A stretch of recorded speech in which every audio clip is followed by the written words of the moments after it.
You, John Fitzgerald Kennedy, do solemnly swear. I, John Fitzgerald Kennedy, do solemnly swear. That you will faithfully execute the office of President of the United States. That I will faithfully execute the office of President of the United States. And will, to the best of your ability. And will, to the best of my ability. Preserve, protect, and defend the Constitution of the United States. Preserve, protect, and defend the Constitution of the United States. So help you God. So help me God.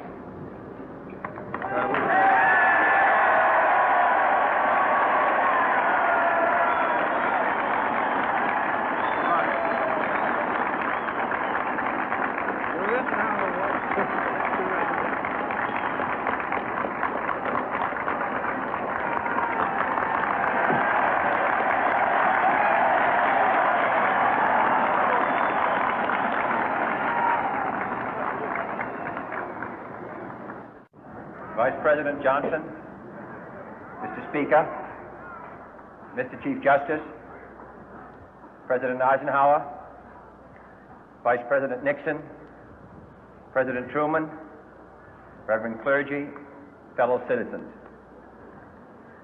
We observe today not a victory of party, but a celebration of freedom, symbolizing an end as well as a beginning, signifying renewal as well as change.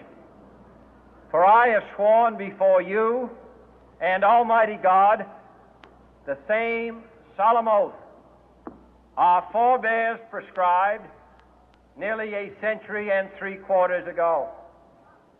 The world is very different now, for man holds in his mortal hands the power to abolish all forms of human poverty and all forms of human life. And yet the same revolutionary beliefs for which our forebears fought are still at issue around the globe. The belief that the rights of man come not from the generosity of the state, but from the hand of God. We dare not forget today that we are the heirs of that first revolution. Let the word go forth from this time and place to friend and foe alike that the torch has been passed to a new generation of Americans born in this century, tempered by war, disciplined by a hard and bitter peace, proud of our ancient heritage, and unwilling to witness or permit the slow undoing of those human rights to which this nation has always been committed and to which we are committed today at home and around the world.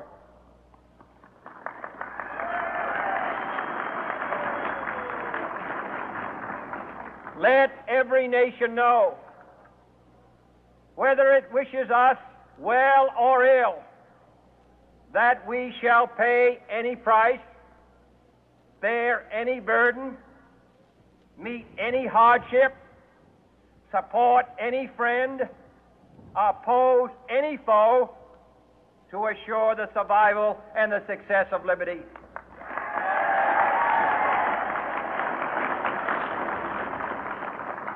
This much we pledge and more.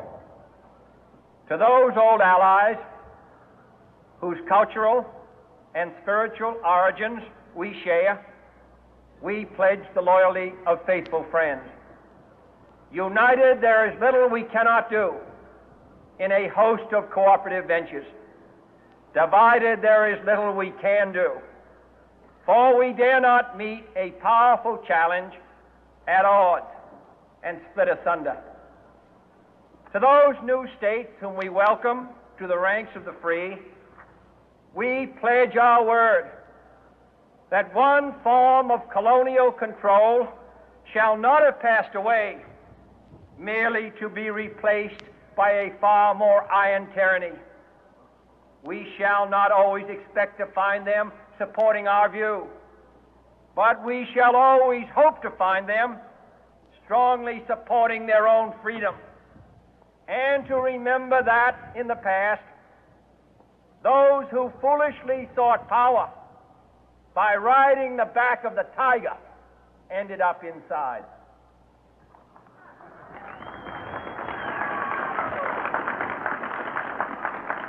To those people in the huts and villages of half the globe struggling to break the bonds of mass misery, we pledge our best efforts to help them help themselves for whatever period is required, not because the communists may be doing it, not because we seek their votes, but because it is right. If a free society cannot help the many who are poor, it cannot save the few who are rich.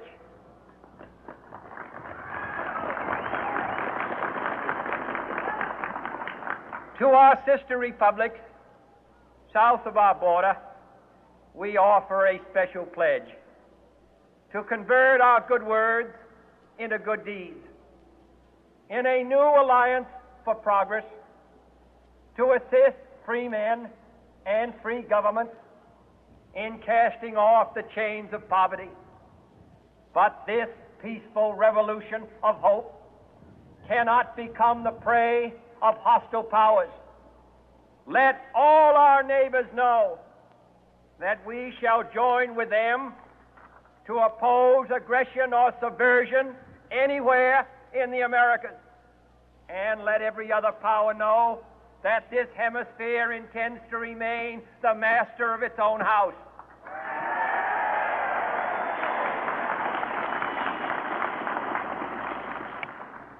To that world assembly of sovereign states, the United Nations, our last best hope, in an age where the instruments of war have far outpaced the instruments of peace, we renew our pledge of support to prevent it from becoming merely a forum for invective, to strengthen its shield of the new and the weak, and to enlarge the area in which its writ may run. Finally, to those nations who would make themselves our adversary, we offer not a pledge, but a request that both sides begin anew the quest for peace. Before the dark powers of destruction, unleashed by science, engulf all humanity in planned or accidental self-destruction, we dare not tempt them with weakness, for only when our arms are sufficient beyond doubt can we be certain beyond doubt that they will never be employed. But neither can two great and powerful groups of nations take comfort from our present course, both sides overburdened by the cost of modern weapons, both rightly alarmed by the steady spread of the deadly atom, yet both racing to alter that uncertain balance of terror that stays the hand of mankind's final war. So let us begin anew, remembering on both sides that civility is not a sign of weakness, and sincerity is always subject to proof. Let us never negotiate out of fear, but let us never fear to negotiate.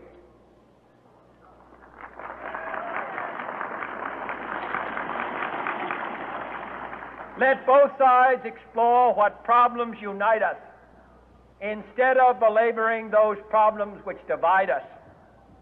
Let both sides, for the first time, formulate serious and precise proposals for the inspection and control of arms, and bring the absolute power to destroy other nations under the absolute control of all nations.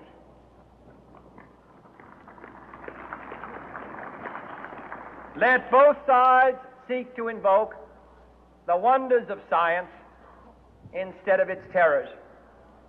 Together, let us explore the stars, conquer the deserts, eradicate disease, tap the ocean depths, and encourage the arts and commerce.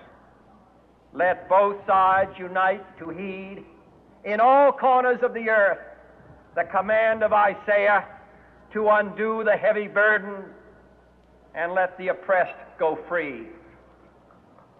And if a beachhead of cooperation may push back the jungle of suspicion, let both sides join in creating a new endeavor, not a new balance of power, but a new world of law, where the strong are just and the weak secure and the peace preserved. All this will not be finished in the first 100 days, nor will it be finished in the first 1,000 days, nor in the life of this administration, nor even perhaps in our lifetime on this planet.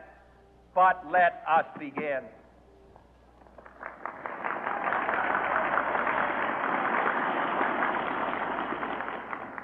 In your hands, my fellow citizens, more than mine, will rest the final success or failure of our course.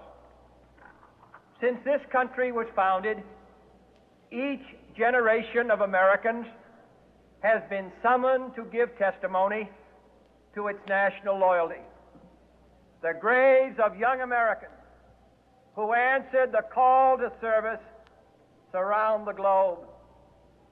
Now the trumpet summons us again, not as a call to bear arms, though arms we need, not as a call to battle, though in battle we are, but a call to bear the burden of a long twilight struggle, year in and year out, rejoicing in hope, patient in tribulation, a struggle against the common enemies of man, tyranny, poverty, disease, and war itself. Can we forge against these enemies a grand and global alliance, north and south, east and west, that can assure a more fruitful life for all mankind? Will you join in that historic effort?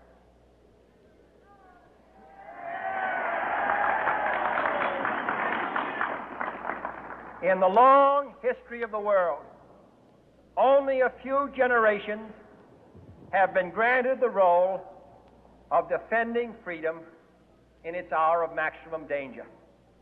I do not shrink from this responsibility. I welcome it.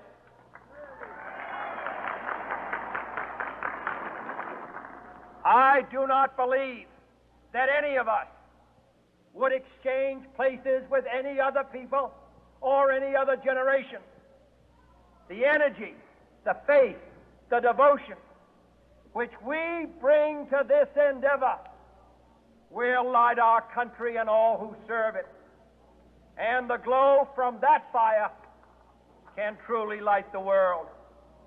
And so, my fellow Americans, ask not what your country can do for you, ask what you can do for your country.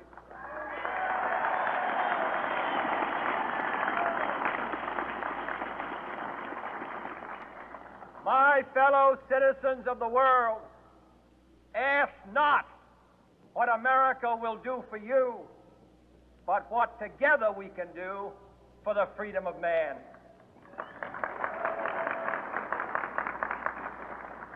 Finally, whether you are citizens of America or citizens of the world, ask of us here the same high standards of strength and sacrifice which we ask of you. With a good conscience, our only sure reward, with history the final judge of our deeds, let us go forth to lead the land we love, asking His blessing and His help, but knowing that here on earth God's work must truly be our own.